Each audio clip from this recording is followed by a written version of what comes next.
These are 20 of Keria's most unique and unexpected plays in history. Chip away at that health bar again. And they say, okay, let's go. Play Keria! Unbelievable angle! He catches 4 in the team fight and the game just ends! It's just over! Covered from, arguably, even in this very finals. But this is how Peanut was caught so previously. Yeah.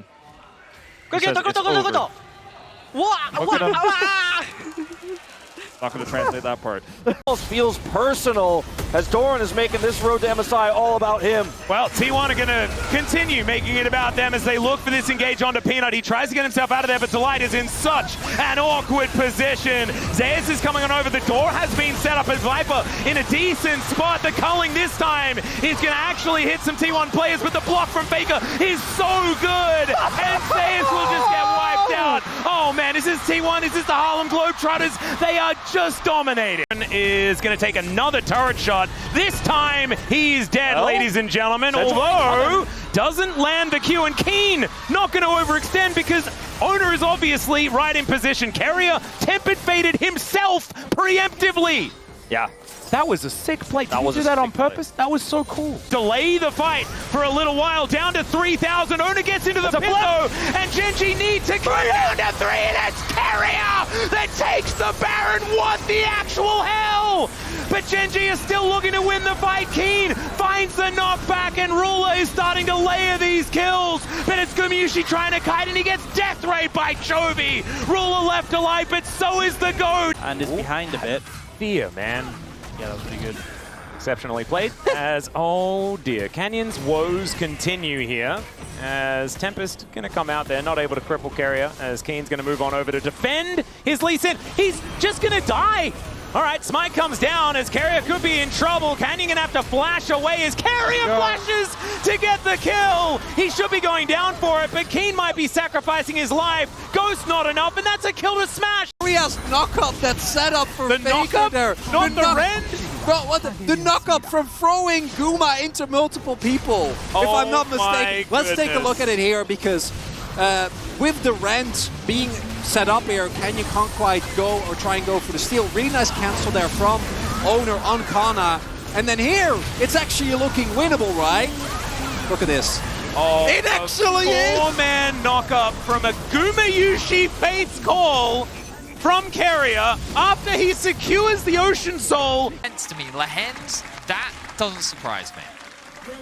He also is running Ghost and Cleanse, Vidius. And I will say, I play a lot of solo queue in EU West. My finger would be right-clicking reporting right now. I'd be like, guys. Yeah, took it at level 4. After you get out of the lane, I guess you don't worry too much about pushing waves. Just looking for ganks. Owner is here. Keria turn back on the Cleanse to get away from the Braum. Now they're turning onto Gumyushi, who still has Cleanse of his own, flashes away. Shogun trying to get the damage down, but the Cleanse. Here for the death round. Herald down to 4K. Claw hits 2, but Flandra can't get any closer. Owner wants to take the objective. Paranoia's already gone out. Herald secured by Owner as the Ornhorn comes in, but Keria faked him. Oh, he faked him. He stood still pretending to be a clone. Carries already down. Owner Flashes out of LeBlanc. Gets hit by the Leona. Stunned from Faker. Barely stays alive. He should Suppress. die right. Who is that? Is that Guma? It is. Flashes to LeBlanc W. He's alive. Shanks goes back. Auto attack. He was in the bush. He was in the bush. And T1. Every world, every time. Oh, he Sonya's it. Towards the brush, but he's got the reaction time. Oh, there's a wolf. There's a wolf. Keria's wrapping around from the side. He wants to cut off. Oh, and he gets Jackie. It's perfect, man. Like, it is perfect. Keria is so good. It's just unfair.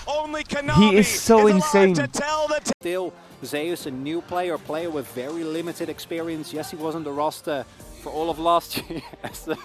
We get a little bit, of a whoopsie here. Slip and slide. Yep. Keria's like, get me out of here. Oh no. T1 at this point with the Red Bull Baron buff are going to be pushing it as Zeus is just going to be charmed up, but Tempered Fate, this is what Bard offers to a team. Is it enough as Zeus is incredibly tanky, able to get through all of that as Owner's just 1v1ing, and now the cannons are really going for T1. As Unipon, he's trying to get that front line, but it is not going to happen. That is the ace, the double kill for the Bard. Nothing of value is obtained. What is Keria doing? Was Keria trying to hope that Hoyt Zenith Blades and follows him into turret? Was that actually what the play was right there? Because that's pretty fucking big brain if that's actually what it was. I think that's actually what he was trying to do. I think they're diving. Leona. Leona's coming in, and then of course the first root goes on to Leona, the second one onto the Lee Sin. And Lee Sin no flash, he's down. Yahoo!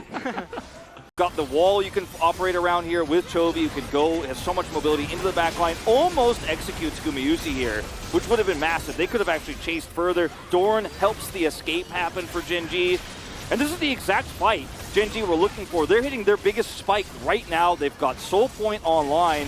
And even though they lose a Tom Kench, this is a huge win for them. Yeah, being able to lock down that Soul Point, like you were talking about, very, very valuable.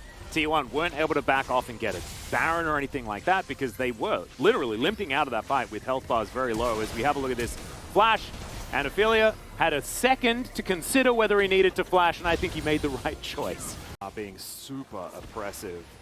Ona looks for his opportunity. There it is! Safeguard, kick flash, and Karis kicked into the team. However, he is able to throw down his ultimate. Good ignite there from Keria. Will end up locking down the kill, but look at the AoE from that super mega death rocket. Huge draft gap per se, but I thought it was pretty smart. But now that they're this far behind, it's really hard for the Trent here to even sideline as we watch this kick.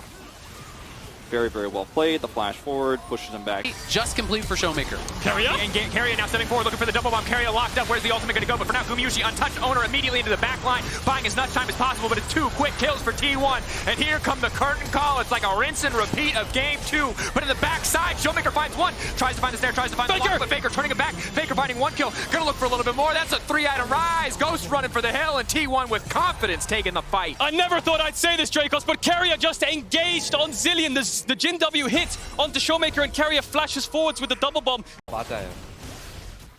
이거 나 혼자 잡을만도 해. 잘하면. 풀은?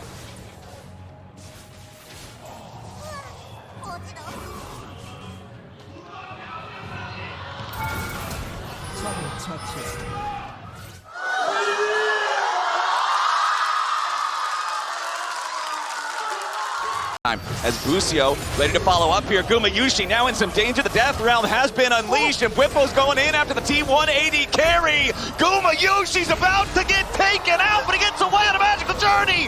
Whippo's chase is overdone, and it's first blood to Keria's bar. Up afterwards, though, for Flight West. So Whippo had done a lot of work. He set himself up with the brush camp. You know, he got Gumayusi's Zai all down, but here, the barrier goes out, and then he takes the magical journey. Like, he got out of the Mordekaiser ultimate and takes it and avoids that Q. Can they actually catch Faker? He'll use for the move speed. Gold card comes in. Ziggs ulti through. Faker in trouble. Flashes out, but Tarzan is hunting, and Tarzan gets the shutdown. The teleport's coming across here. Are they going to be able to turn it around? Keria is in the midst of everyone, and it's a double for Faker from the grave. Dorian arrives now. T1 low on damage, but they just want to keep them around. Guma is coming, as is Owner. He's taunting them! And look at Keria. He is just styling on them. Owner is almost here now. And AL, no, they don't have the damage. Keria is dancing on AL, and he's soon to be dancing on their graves. Flashes out, but does get shut down. Hope in trouble. Great sidestep, though. Owner does not connect. Guma still on the way. Not here just yet. But can there be an angle for AL? Guma now arrives. Owner still surviving. The ulti can expire from Flandre. Can he take one with him? The CC is never ending here. They get another shutdown, though. No, but instead they're going to set a trap. And Gen G, like, don't take the bait at all. You say that. Great charm is going to connect as the wild growth from Keria. That play was absurd. That is illegal. You're not allowed to do that as Keen turns up. And now the flash out. There's the crescent guard as Faker gets into the backline, finds the frozen tomb onto Keen as the Gnar comes back, but Faker is already dead.